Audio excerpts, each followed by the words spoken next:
addition to Q&A in Spanish tonight, we're going to have a presentation completely in Spanish that we'll have up on our website, which you can follow that link coming up in the next week or so. So moving on, just kind of a quick overview of what we're going to be looking through tonight. We're going to go through kind of an introduction, key issue summary. We're doing some market analysis, strategic priorities, and then just sort of talking through our objectives and tactics and next steps. So how did we get here? So the city of Mesa contracted with Keen Independent Research earlier this year. We were very excited about the challenge of doing 3 strategic plans at once. It's been really, really fun to sort of learn from each organization throughout this process. But it was very iterative. We did a lot of background research, market research. We did surveys. We did quite a bit of in-depth interviews and stakeholder interviews. We did some great work in partnership with our different groups here to do zip code analysis, looking at where people are actually coming from. And then really just kind of synthesized all of that through the spring and summer. Also did some kind of strengths, weaknesses, opportunities, and threats analysis, looked at sort of the geography and market reach. And we've had quite a few report outs to the different institutions, staff, throughout this time to make sure that we're getting both internal feedback and also external feedback. So a little bit of what you're going to be seeing tonight broadly will be sort of a synthesis of a lot of our external feedback, as well as that internal feedback that's had a huge impact on the overall plan. And then so where we are now, kind of looking at the fall into winter, we have been conducting planning workshops. We locked all these folks in rooms and really worked directly with them to come up with mission, vision, value statements, objectives, and tactics. If anybody in the room has been through a strategic planning process before, it is arduous, it takes a lot of effort, and there's always more to do, but we're really impressed with the quality of the work that this team here has conducted, and it's been an absolute pleasure to work with them. And so kind of where that leads us to now, we're just completing the strategic plans and implementation plans. And here we are at a public meeting reporting back out to you. So there is a little bit more work to be done. We're kind of refining some of the sort of tactical elements of the plan. How do we really, really use it? We're still working on that, but we foresee all of that being completed in early next year. So I'm kind of diving into our market analysis, and we're starting with i.d.e.a. museum here. So we have 2 ways of looking at market, and why market is important for strategic plans. We're really trying to understand the audiences that we serve, as well as who do we want to serve? Who are we not serving right now that we think we could serve in the future? And we're going to kind of talk about this in several different ways. But this is a map of where folks are currently coming from to the i.d.e.a. museum. And I think not surprisingly, it's kind of, if you look at the darker colors here, they're coming from Mesa, they're coming from Gilbert, they're coming from Chandler, they're coming from Santan Valley. The i.d.e.a. museum's current market reach is certainly sort of what we call the East Valley, right? Certainly, we don't have a great name for it, but sort of Southeast Valley, Mesa, Chandler, Gilbert. And that really makes sense. Certainly also the family profile of who's coming from i.d.e.a. museum. It's a younger audience. It's parents and their young kids. So we try to understand this, and this was important for our work to kind of know where folks are coming from. Arizona Museum of Natural History, slightly similar demographic to i.d.e.a. museum, but what we've noticed is a little bit older audience. And definitely Southeast Valley, the Mesa, Chandler, Gilbert, a lot of folks coming from Santan Valley. Those darker colors are where folks are coming from. And then get some folks coming from Goodyear. But for both institutions, part of the strategic planning decision-making is this the right market? Are we hitting the folks that we want to hit? And so we've had really good, robust discussions about that. We also look at this more theoretically and say, okay, well, we know where folks are coming from. Here's where we would expect folks to be coming from. And so this slide here is actually looking at your primary, secondary, and tertiary marketplace. It's called a concentric ring analysis. And the idea is your primary marketplace is like that core group of folks that you can really expect to be showing up. Secondary market, kind of broader, in this case, kind of going down into Chandler and Queen Creek.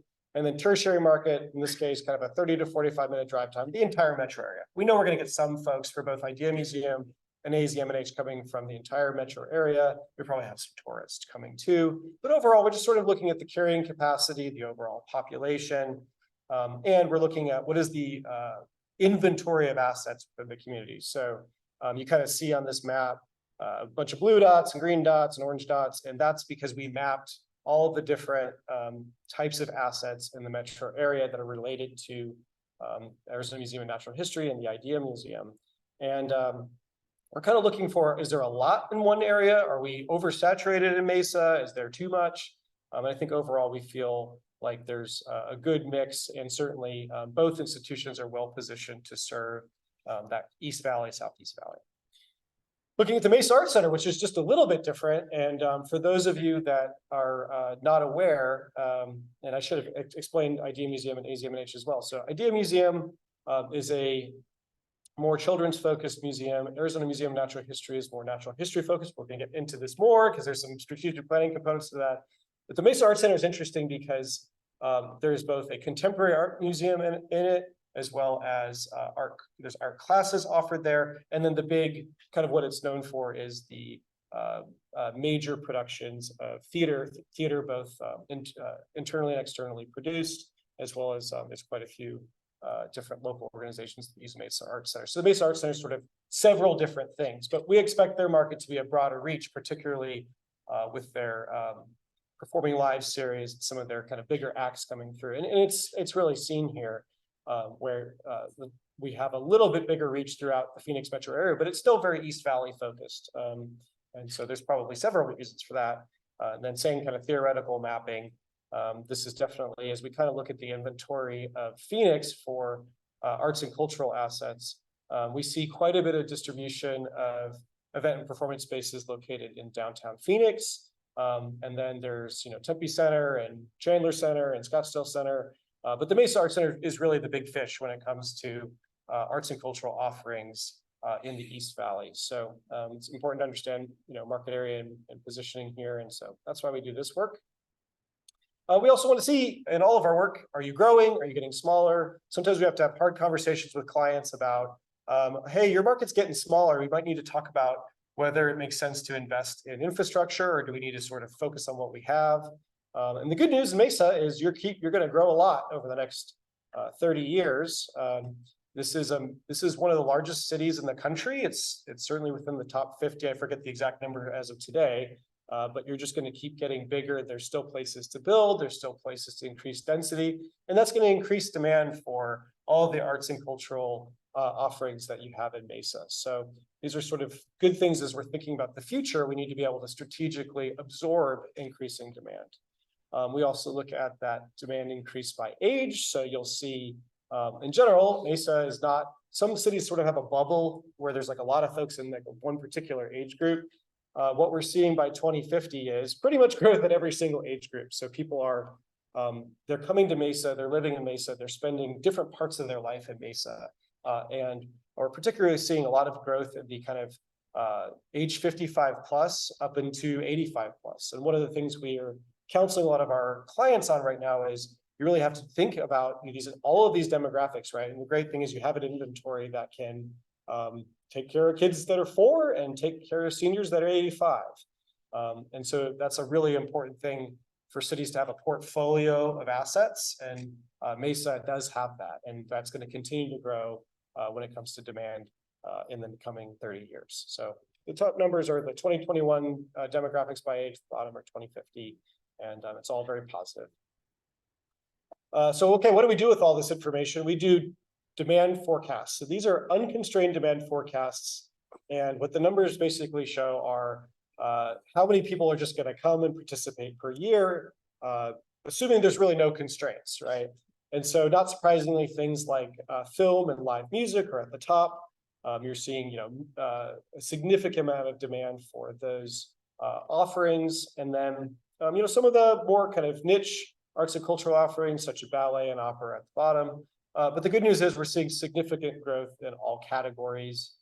So that's, very positive, particularly for the Mesa Art Center, which offers quite a few of these amenities. But overall, what we're looking for is positive increases, or do we need to be suddenly, thinking, oh, we're going to get smaller, we're going to have less demand, and we do not think that's likely at any of these institutions.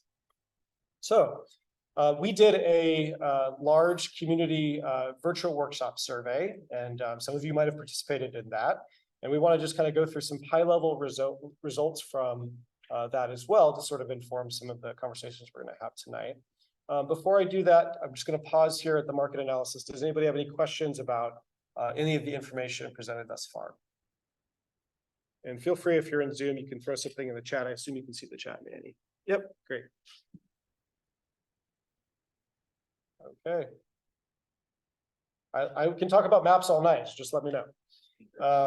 All right, so kind of diving into our engagement results. We conducted this survey kind of early summer into what, the July 4th weekend is about then, right? Mm-hmm. Yeah. Absolutely. We had about 900 responses, which we thought was a great number. And for those of you who might have done it, there was kind of a decision tree. We asked you where you had gone, if you'd been to i.d.e.a. Museum, if you'd been to the Natural History Museum, if you'd been to the Mesa Art Center. If you said you'd been to all three, we asked you questions about all three, but we did not necessarily ask folks a lot of questions about places they hadn't been to. We would ask them sort of a, why haven't you been there question. Overall, of the folks that participated, this is sort of the age breakdown of who we got to answer our questions. And what you're seeing is sort of that kind of 25 to 44 was well represented, and then we have folks over 45 represented as well. And one of the questions we asked them is, what's your connection to arts and culture? Well, we actually asked this to make sure that we didn't have an overrepresentation of folks that were somehow affiliated with one of the institutions. And so we had 86% of folks said they were an attendee or visitor of one or more of the spaces. And then we had some members, volunteers, some of the local artists and performers, educators, donors, really kind of robust mix of different perspectives within the Mesa community. And one of the first questions we asked them is let's talk about arts and culture. How do you value arts and culture within your community? And one of the questions we asked is, are arts and cultural organizations important to you? And the folks that participated, we're at 4.6, so a resounding yes, it is very important.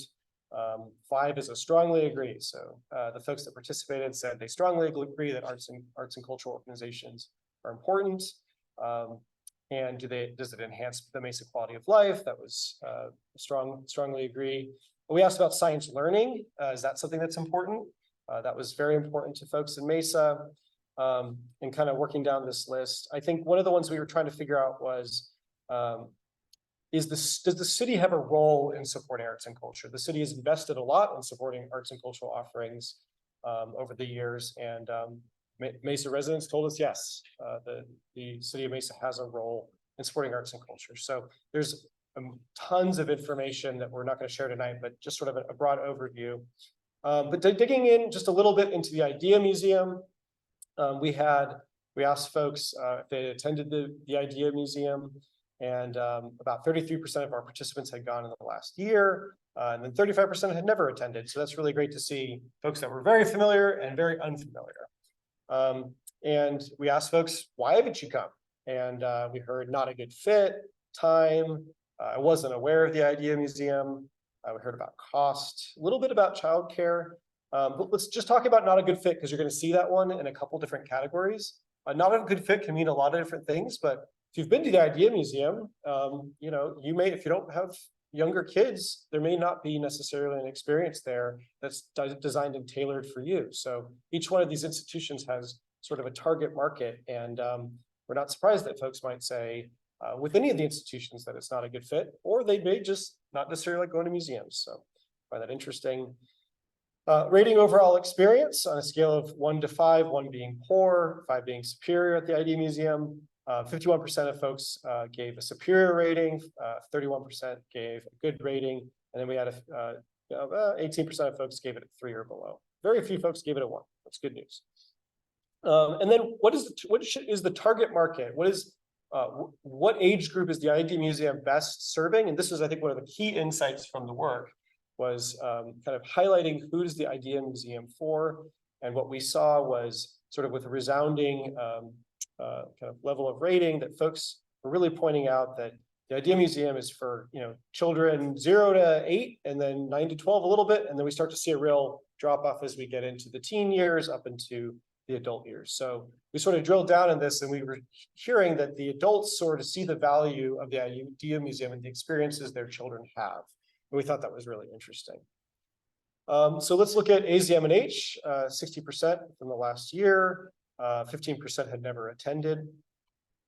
And reasons for not visiting, you're going to hear some of the same: not a good fit, time, information and awareness, cost. We were sort of testing here, was there something that we might have missed, right? Is there something that's a key barrier for participation in any of these arts and cultural institutions? You know, we always hear cost as one of them, right? You know, the good news is these are all fairly low cost venues, but overall, just sort of some interesting data there. And then the experience was well rated as well for AZM&H. But slightly different target market. You're going to see the kind of folks are interpreting the experience as being very strong for kind of the ages 6 to 12. And then some of the sort of the same things we see where adults are just a little bit lower, but still seeing a strong experience. And then the Mesa Arts Center. So 52% had gone within the last year, 21% had never attended. And we asked them, what have you done at the Mesa Arts Center? And of the folks that had been there, 82% had gone to live performances, 58% had gone to the Mesa Contemporary Arts Museum, and 23% had attended studio art classes, which is really interesting. Why did you not go? Information awareness, time, cost, same things that we've heard a few times. Not a good fit, lower. And then overall experience, very highly rated. Folks are they just really see the Mesa Arts Center as one of the real strong jewels of Mesa. All three institutions being jewels. The Mesa Arts Center is just really shiny. I don't know what to say. But overall experience ratings, okay, we see something really different. Our museums are more focused on our Mesa youth.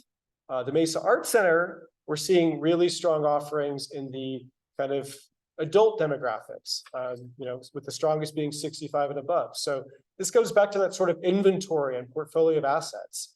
Mesa has something for everyone, and we're even seeing this in how people interpret the different institutions. You know, not represented here, not part of our study. We're in the Post. Who's the Post for?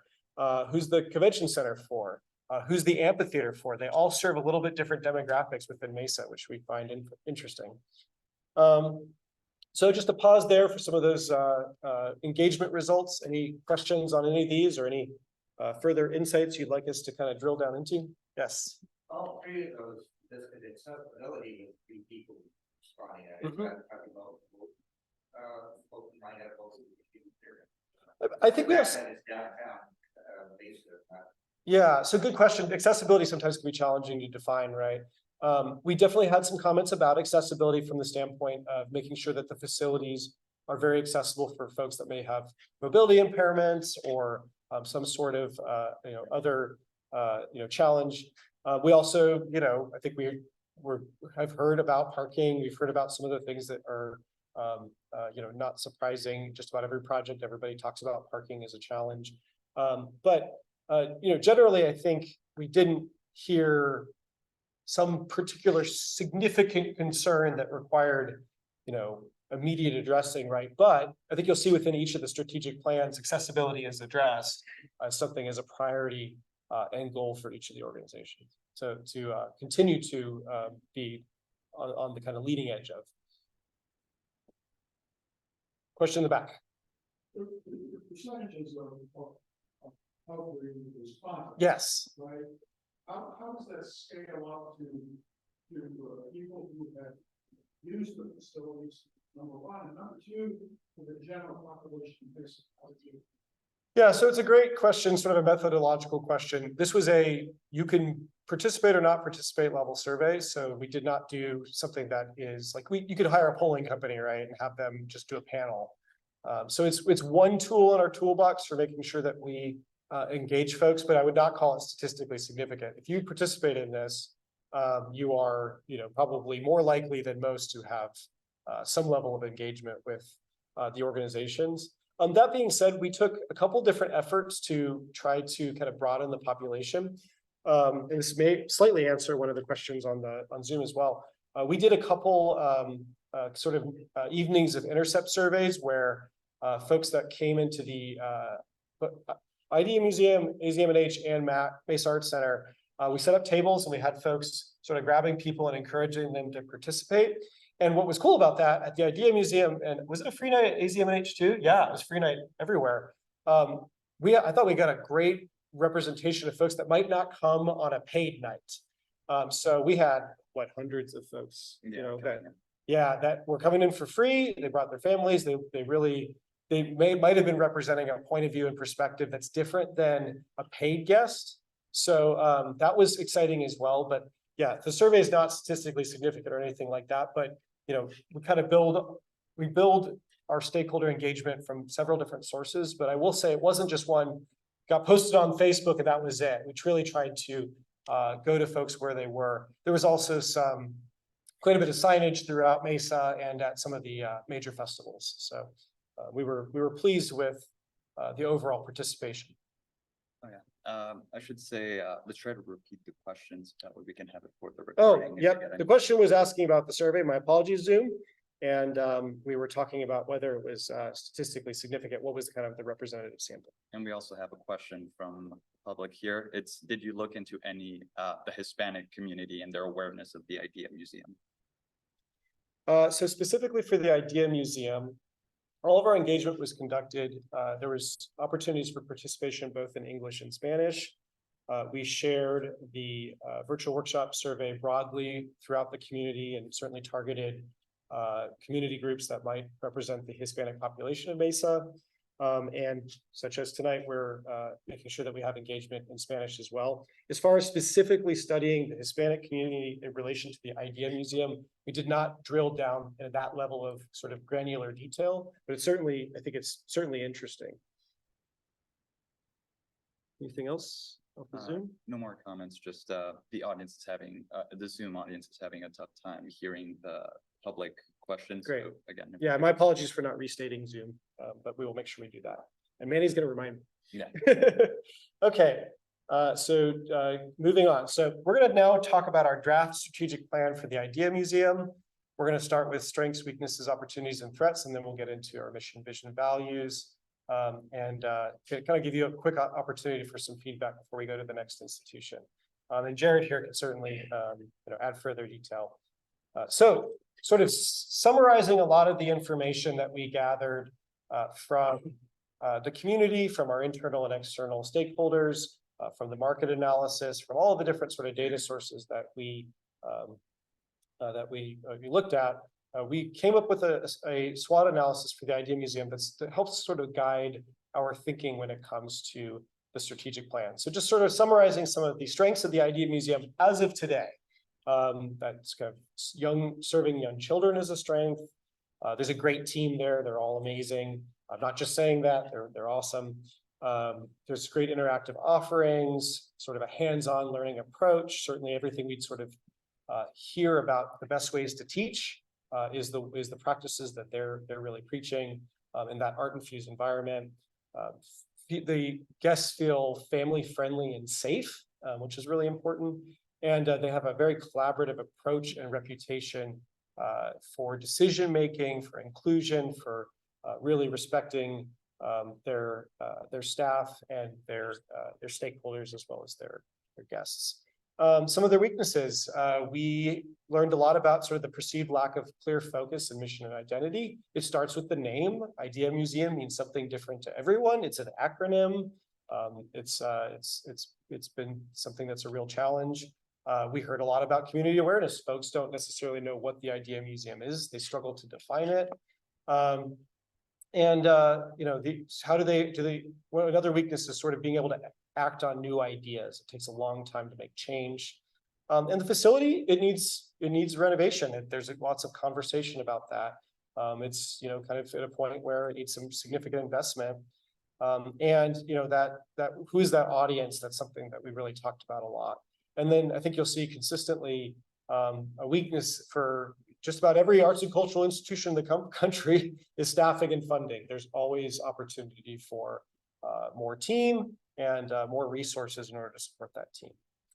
Some of our opportunities for the i.d.e.a. Museum, sort of capitalizing on that city support and community sentiment. This is a really strong community when it comes to arts and cultural support. How do we really leverage that for the i.d.e.a. Museum?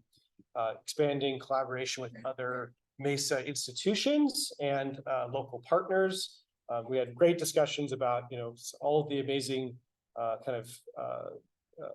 other local potential partners where, there's just some real talent out there, particularly in, the university system. How do we create more collaborations?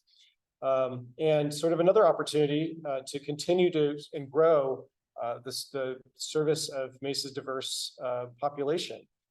We need more folks coming through the door at the i.d.e.a. Museum. It's an amazing place. And diversifying and growing support with the capital campaign in conjunction with the i.d.e.a. Museum Foundation. All three of these institutions have foundations associated with them. They all have kind of different purposes, but the big thing right now is a capital campaign in order to do renovations and expansion. And so some of our threats, there's a lot of competition in the youth sort of museum space, or just where to take your kids when you've run out of things to do in the house. They're everything from the indoor trampoline parks to the butterfly, museum up in North Scottsdale to your local splash pad. All competition for the i.d.e.a. Museum. And how do you differentiate yourself from the other offerings? And one of the great conversations I think we had throughout the process was because we're teaching, because we're helping kids grow and engage and be creative. There's a lot of challenges in the arts and cultural sector for labor and talent shortages. Every economic downturn is very hard on the arts and cultural sector. And of course, one of our biggest threats, we just lived through it, you can have another COVID-19, another major sort of global disruption that was incredibly hard for the arts and cultural sector. So where does this lead us to? Well, we, again, locked these folks in a room and we've focused on creating new vision and mission statements for the i.d.e.a. Museum. I'm happy to read them, but Jared, it's also yours if you want to share. Sure. So our vision statement that we developed collaboratively is a vibrant community where children thrive through creativity, curiosity, and connection. And our mission is to ignite the boundless imagination of children by curating wondrous and joyful interactive learning experiences where art and creativity are at the heart of every adventure. Anything to add to this before we move on? What got us here? How do you feel about these? Yeah, so these aren't much different than the prior mission that we had, but it as we go into the values to see a little bit further about where we're trying to focus in on and looking at where can we be the best in the world at.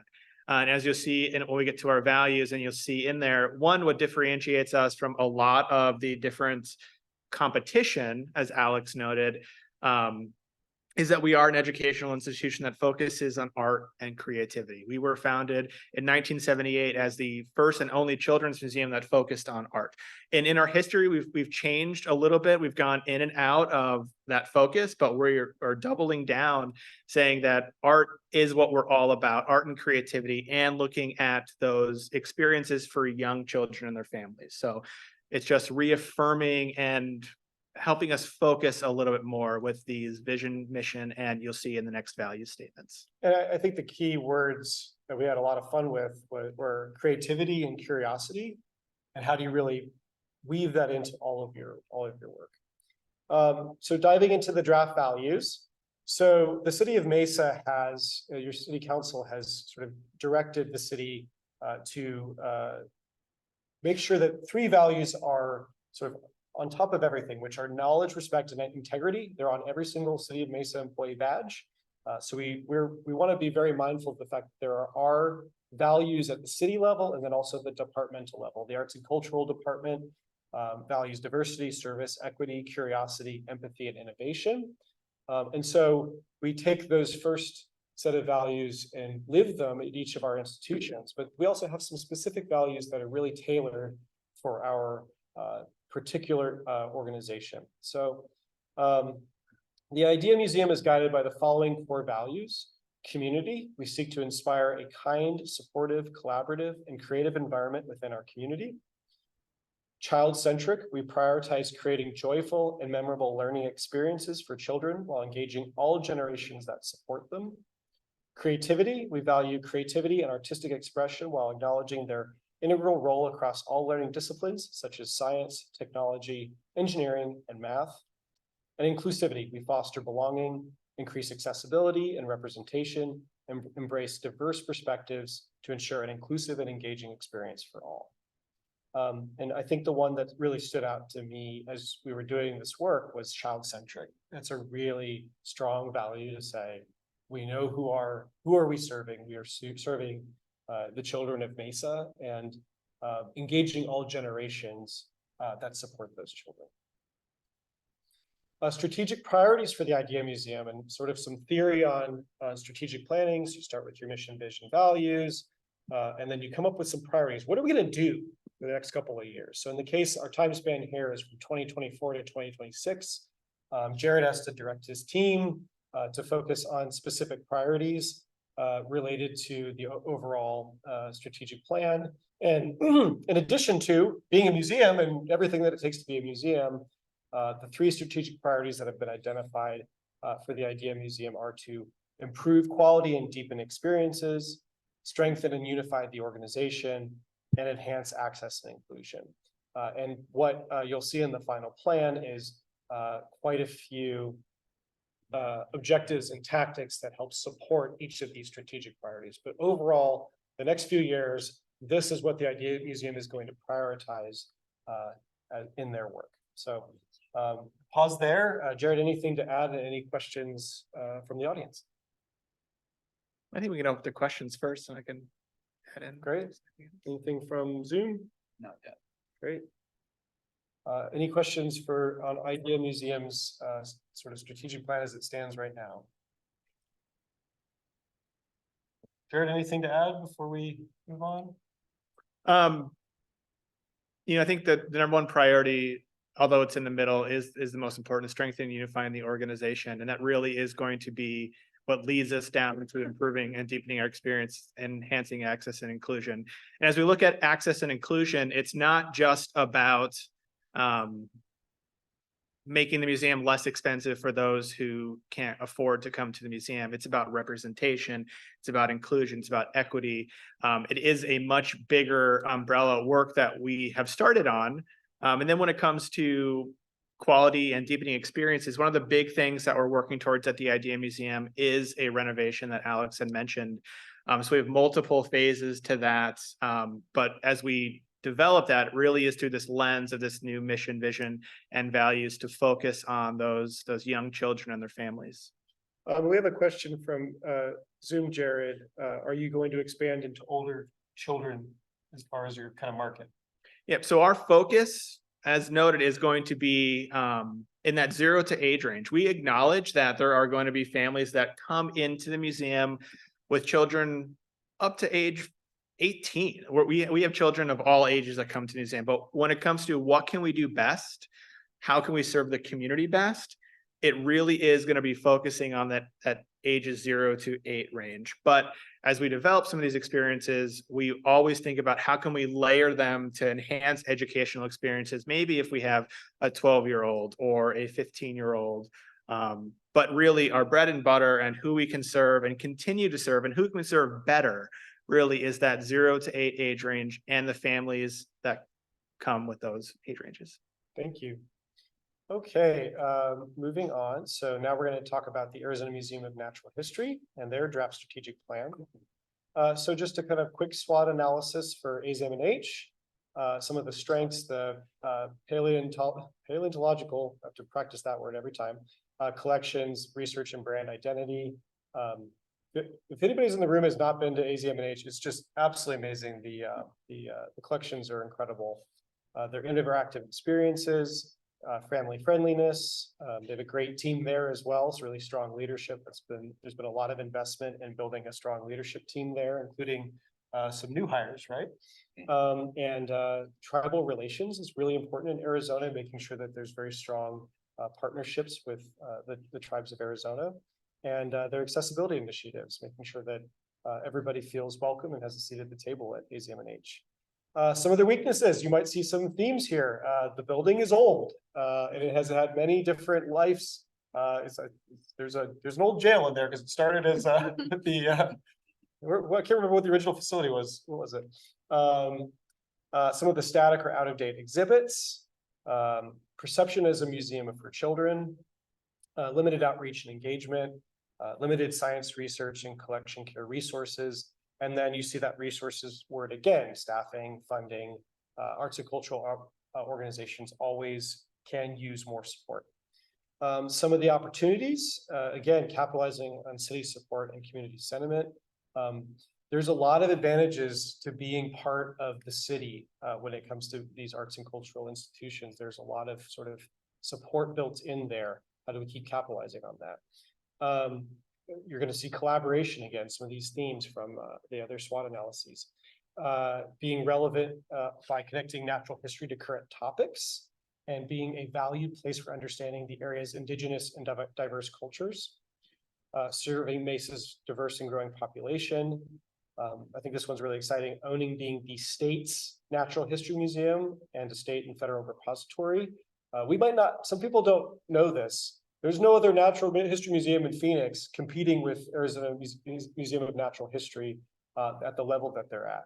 It is a big deal. It is an important cultural institution, and I think it's sometimes sort of forgotten, right? Increased fundraising and collaboration with the foundation, and being part of Mesa's momentum. Some of the threats that the museum must be aware of: competition with other institutions in the region. I named a few. That splash pad is just hard to get away from in the summer. Non-diversified funding, funding only coming from one source, labor and talent shortages, funding available in the market for science institutions and school field trips. The schools lose money to take their kids to the museum. The museum has a direct impact from that. Economic downturns, natural disasters, and potential reaction to challenging content in a dynamic political environment. A lot of folks have opinions on what science is, and the museum is there to help us understand science. So, okay, now I get to put Simon on the spot here. Can you see, Simon? I pulled it up. Oh, good. Okay. Yeah, So tell us about the vision, Simon. Okay, our vision is curious communities empowered by exploration of science, culture, and lived experience. Why that vision is very, very important and very different from other natural history museums is that we value the lived experience. So when you come into the museum, we all bring our own stories, our own experiences, and they're valid. So as a community hub, we're saying part of our vision is science culture, but it's also you. Now, coming into our public purpose, we're going to be a hub of discovery, discourse, and positive change that shares evidence-based perspectives about Arizona and the surrounding region. Why is this important?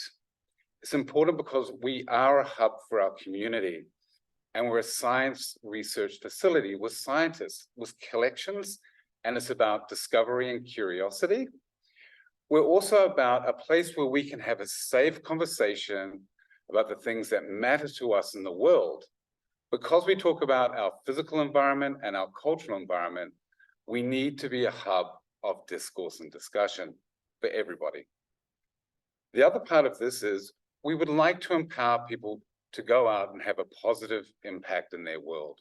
By sharing information, sharing is really important. Sharing is a 360 reciprocal relationship. You share with me, I share with you. So that's a very valuable part of our purpose. Evidence-based perspectives. Why perspectives? Why not evidence-based data? Evidence-based perspectives acknowledges different people's points of view and understanding of science and where they come from. And we want to welcome all perspectives in regards to our scientific and our cultural world. And finally, we're in Arizona and the surrounding region. Thank you. And in addition to all those other values we talked about, the Arizona Museum of Natural History is guided by the following core values. Empowerment, we promote scientific thinking and aspire to a world in which everyone sees themselves as able to engage with science, evaluate evidence, and affect change. Experimentation, we operate in a way that embraces creative thinking, pilot testing, and trial and error as part of our growth. Co-authorship, we are committed to creating with members of our communities for our communities. And discovery, we promote exploration and discovery by everyone and to contribute to society's knowledge. Okay, and strategic priorities. So between 24 and 26, The AZMNH's strategic priorities are to advance innovative research, collections, and education, increase community service, strengthen and unify our organization, and plan for the future. So we'll pause there. Any questions about the Arizona Museum of Natural History strategic plan? Yes. Briefly about this, another property that we talked about. You track like attendance data and just know all the information going back. And this is for Zoom as well. The question is there a tracking of attendance for the i.d.e.a. Museum and the Arizona Museum of Natural History going back historically? And I think it kind of depends on the institution. So would jump in here. Yeah, for both institutions, we do have a point of sale system in which we can track the admission, both of adults or children coming through the door, group visitation. What we're working on right now with our point of sale evaluation is to collect additional data, zip code data that we can look at strategies of are easier ways to look at who's coming through our doors, but that is something we collect So I'm every saying single day. that speaking of zip code, so the other day Jimmy Carr was here, it was a great show. He's from London. You track individual events like that, say compared to, you saw Snarky a few months ago there from Berkeley, compared to the tracking the people that are coming from, maybe to compare to some of the grass, we might be all over. Did Jimmy Carr bring in a wider reach? Did you have that information? Or Snarky probably they, for a lot of people from Scottsdale, they come out with that, or views compared to some of the other. I would let I would let our Deputy Director Randy Vogel answer that, who runs our Performing Live series.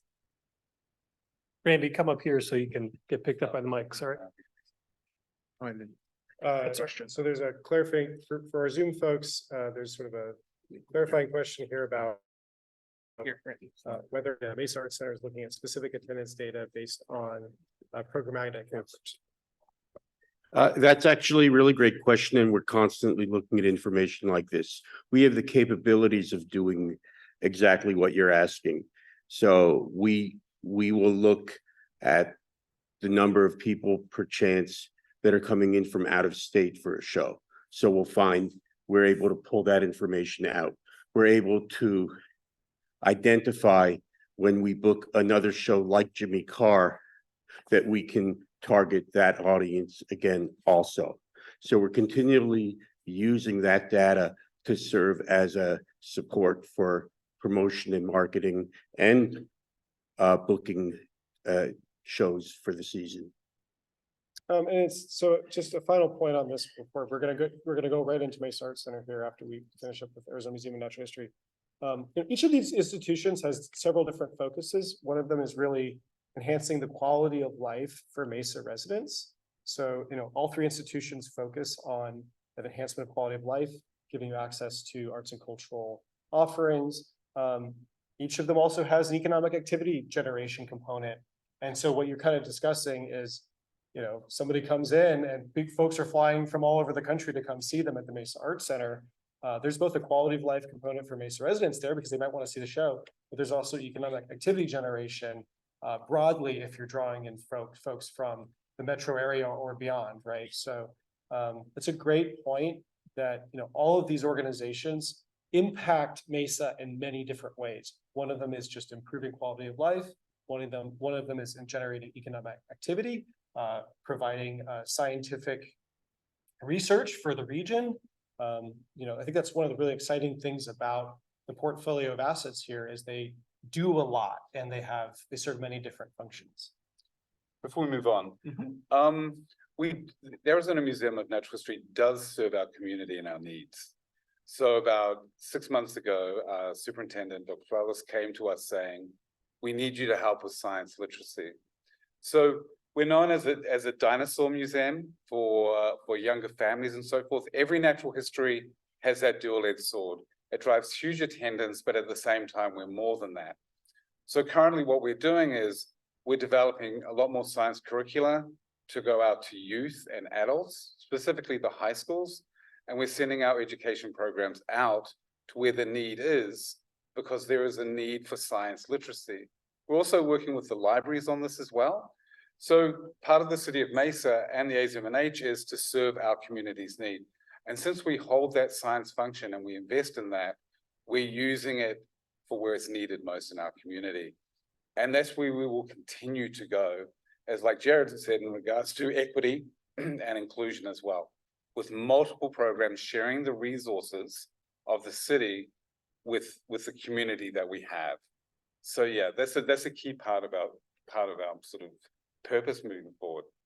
And Simon, we have a question from one of our Zoom representatives.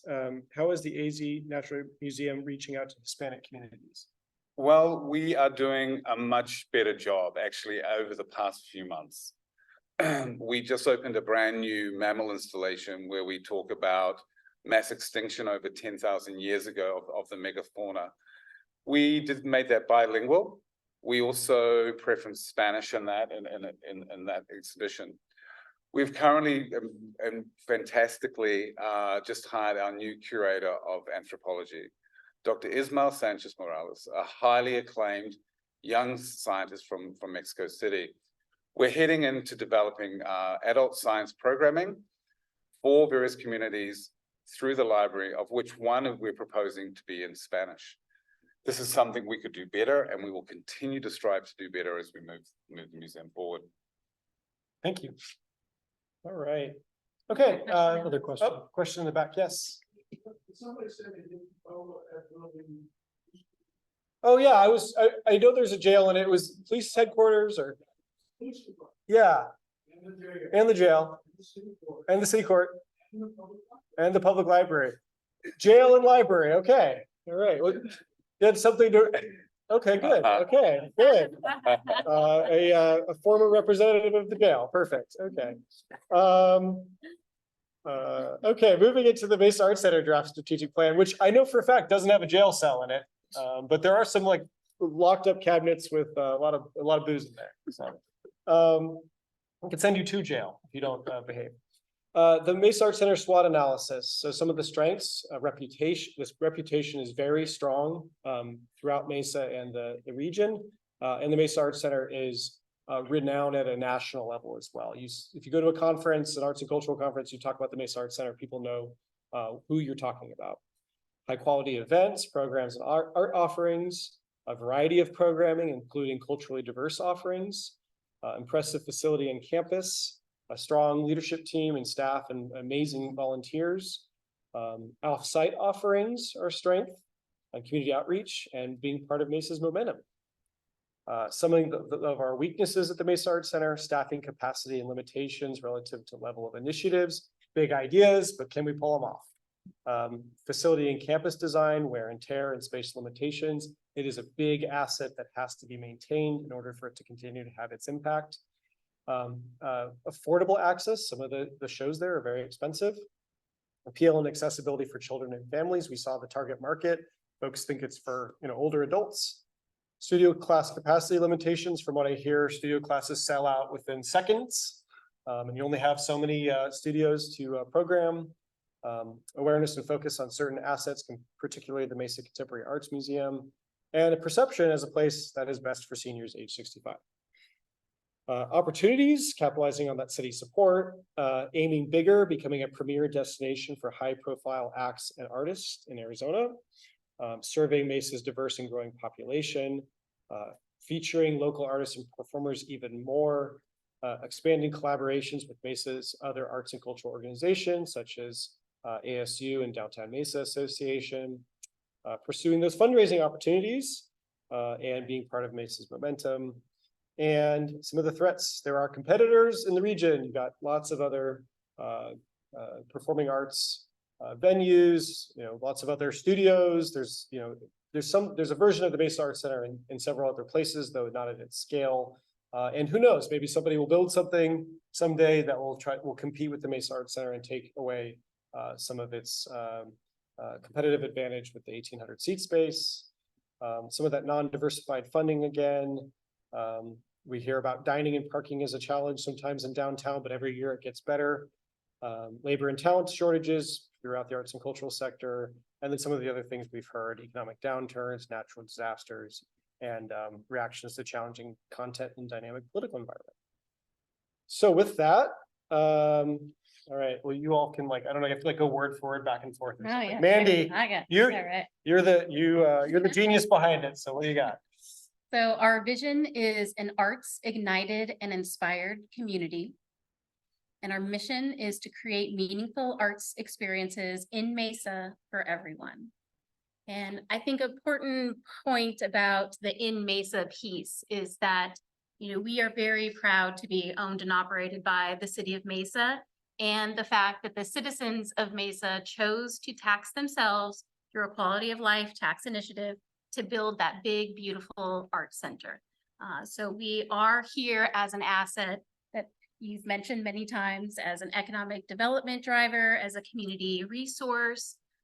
So I think that's a really important piece of this. And we really want to spark curiosity as well in a lot of different ways. And we think you can say this in an elevator. Yeah. Mandy is the best wordsmith in the entire city. So if anybody needs some editing, just talk to Mandy. So our draft values, in addition to everything else, creativity, we embrace creativity in everything we do at the Mesa Art Center. Collaboration, we actively listen and create balanced, thoughtful, and committed collaborations. Inclusivity, we strive to identify and eliminate barriers to participation and foster inclusion, belonging, and representation so we can serve the broadest audience possible. And our strategic priorities for the next couple of years: enhance access and inclusion, focus and deepen experiences, and strengthen our organization. So we will pause there again. Questions related to Mesa Arts Center?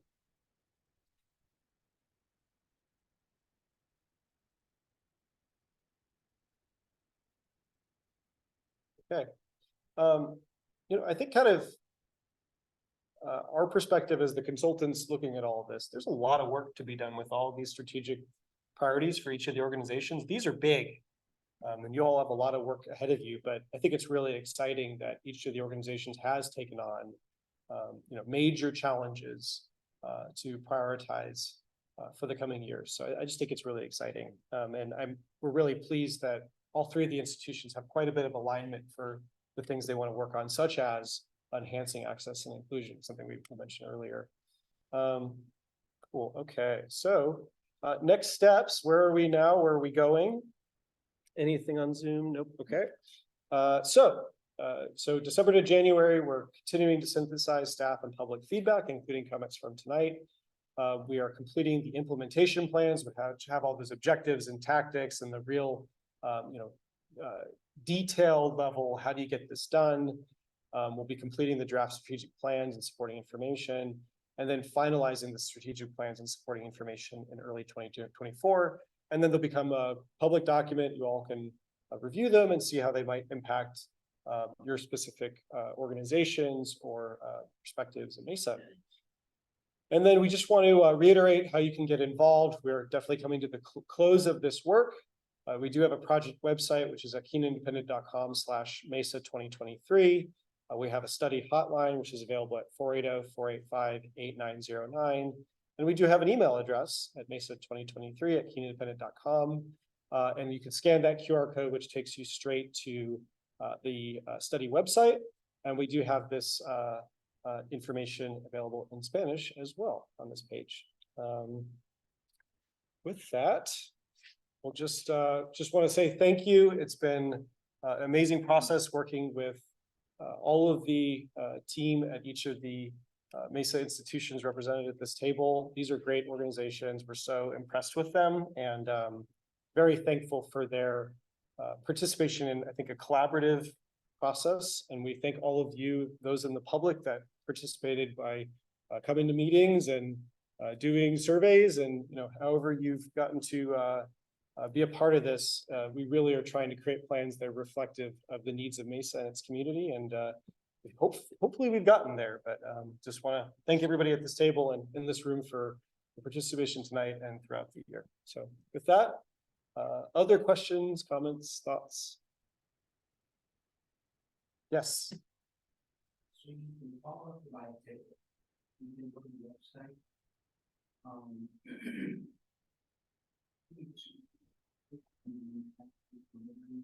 Event, you know, where people bought here, about where we have all that historically. So sorry, just repeating the question for Zoom. One of our representative audience is asking about distribution channels and how you can participate. I assume you're asking about, are you asking about the Mesa Art Center or, okay. Specifically about the Mesa Art Center and how you can procure tickets or go to classes. And so we'll hand that to our Mesa Art Center folks. So through our ticketing system, we have the ability to log in based on the sales point. So if you're purchasing a ticket online, the system knows that it's an online sale. If it's at the box office will call window, the system logs in that way. Or if it's via Visa V phone, we log in that way also. The areas that we don't necessarily have that knowledge is if people, if an organization is taking tickets out and distributing them through their nonprofit organization in a slightly different way. But generally speaking, for every show, every performance back from the beginning of time, we have that distribution point.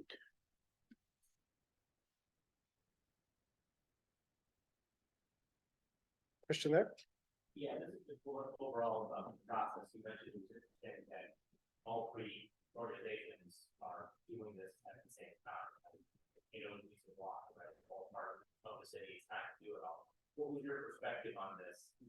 Having seen all three organizations trying to do this versus what you're experiencing with other groups doing this?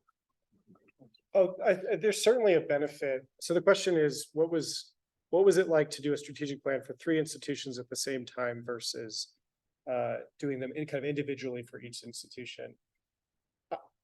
I like to think in this case, it helped, I think, bring a group that was already cohesive even closer together. There was a lot of collaboration and working together and learning from each other throughout this process. And I think there's something, I don't know if the word's humbling, but when we do strategic plans for individual organizations, all we're doing is talking about them, right?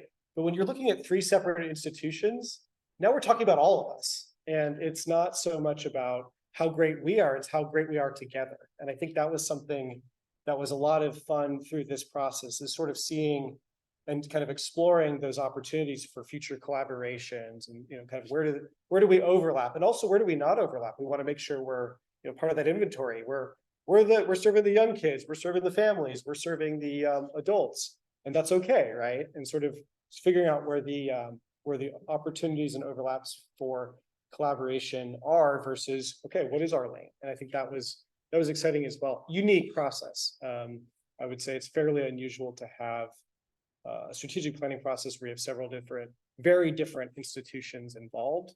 But ultimately, I think it was very positive and particularly in kind of learning from each other and kind of all growing together a little bit. Yes.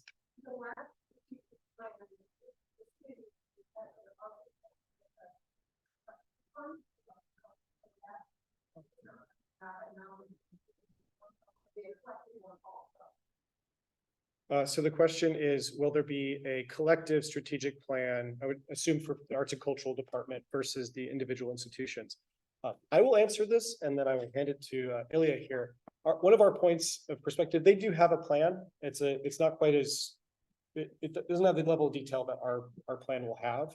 But we're hopeful that the Arts and Cultural Department will look back at their plan and then kind of look at the individual institutions, and they'll kind of go back and forth and inform each other.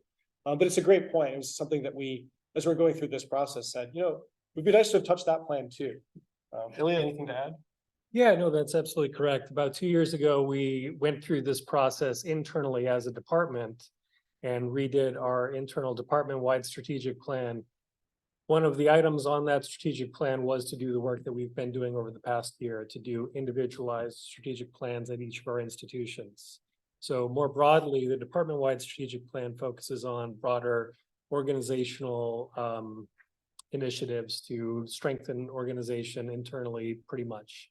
And then again, I agree with what Alex has just said as well. After going through this process with each of our organizations, we'll likely revise that over the course of the next year and a half.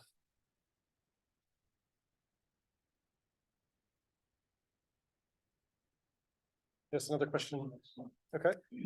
The pricing system that you use for online booking, is that a third party system? Or is that an internal system? And then who does the actual pricing of the booking? So we have a question about pricing at the Mesa Arts Center, I would assume for ticketing, right? Yes. Okay, great. Are you- Hand it to Randy. Go on the site, you see the app. Yeah. we click on What's the software that's used for that, and then who sets the price? So I think if I understand the question properly, we use a ticketing system called Audience View, which is Audience View, which is the in-house system that we utilize. What happens is we build a the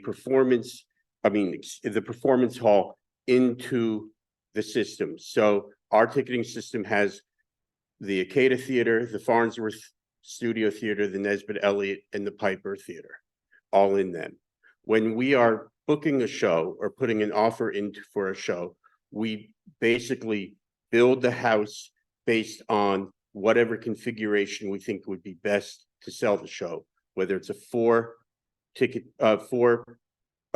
price house, or whether it's a single price house, or whatever that variable could be.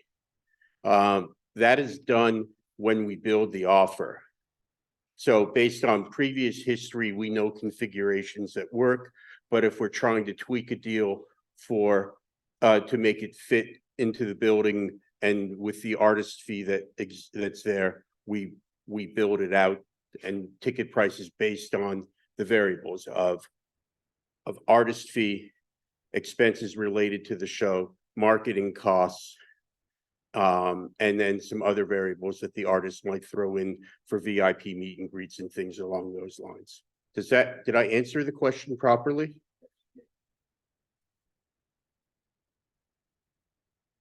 Any other questions? Okay, well, once again, thank you all. We really appreciate your participation tonight and throughout this process.